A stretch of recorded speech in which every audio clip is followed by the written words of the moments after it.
క్రీస్తునందున్న ప్రియులకు ప్రేమతో వందనాలు తెలియజేయుచున్నాను. ఏప్రిల్ నెల 21వ తేదీ 2024. ఈ రోజు దేవుడు మనకు చేస్తున్న వాగ్దానం ఏమిటనగా, కీర్తనల గ్రంథము 32వ కీర్తన 10వ చరణం. యెహోవా యందు నమ్మికయుంచు వానిని కృప ఆవరించుచున్నది. ఆమెన్. నా ప్రియమైన సహోదరి సహోదరులారా, దేవుని కృప ఎంతో ఉన్నతమైనది. దేవుని కృప ఎంతో శ్రేష్టమైనది. దేవుని కృప స్థిరమైనది కూడా. పర్వతములు తొలగిన, మెట్టలు తత్తరిల్లిన దేవుని యొక్క కృప మనల్ని విడిచిపోదు. అలాగే ఈ లోకంలో ప్రార్థిస్తున్న మనమందరం కూడా దేవుని కృప ద్వారానే ఏదైనా మనం పొందుకోగలం. అలాగే బైబిల్ సెలవిస్తుంది, విశ్వాసము ద్వారా కృప చేతనే మీరు రక్షించబడితిరి అని. దేవునికి మహిమ కలుగును గాక.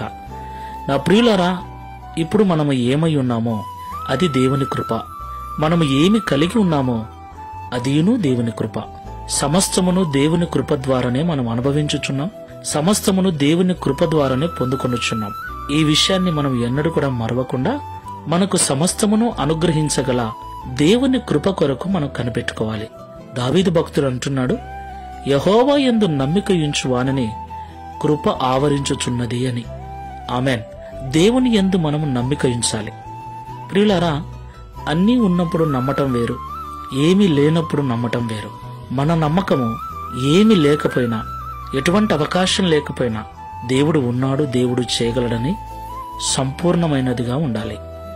అలాంటి నమ్మకం మనకుంటే దేవుడు తన కృప ద్వారా మన నమ్మకాన్ని బలపరిచి మనకు కావలసిన వాటిని అనుగ్రహిస్తాడు. పరిశీలన చేసుకుని ప్రార్థన చేసుకుందాం. సర్వోన్నతుడా, సర్వశక్తిమంతుడా, మీకు స్తోత్రాలు.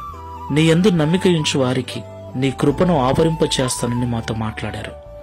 అవునయ్యా, సమస్తము నీ కృప ద్వారానే మేము పొందుకొని ఉన్నాం. ప్రస్తుతం మేము ఏమై ఉన్నామో అదియును నీ కృపయే. నీ కృప లేకపోతే మా జీవితము లేదు. నీ కృప లేకపోతే మాకు రక్షణ లేదు. నీ కృప లేకపోతే మేము లేమునైనా. అలాంటి నీ కృప నిత్యము మా చుట్టూ ఆవరించి ఉండునట్లు, నీ యందు సంపూర్ణమైన నిజమైన భయభక్తులు కలిగి జీవించినట్లుగా ఈ ప్రార్థనలో ఏకీభవిస్తున్న మమ్మల్ని అందరినీ సిద్ధపరచుమని, అన్నీ ఉన్నప్పుడు మాత్రమే కాదు, ఏమీ లేకపోయినా నా ప్రభువు చేయగలడు అన్న అబ్రహాము వంటి విశ్వాసమును, నమ్మకమును నీ యందు మాకు కలిగించి ఈ దిన వాగ్దానమును మా అందరి జీవితంలో నెరవేర్చుమని యేసు నామములో ప్రార్థిస్తున్నాము తండ్రి. Amen. Praise the Lord. God bless you.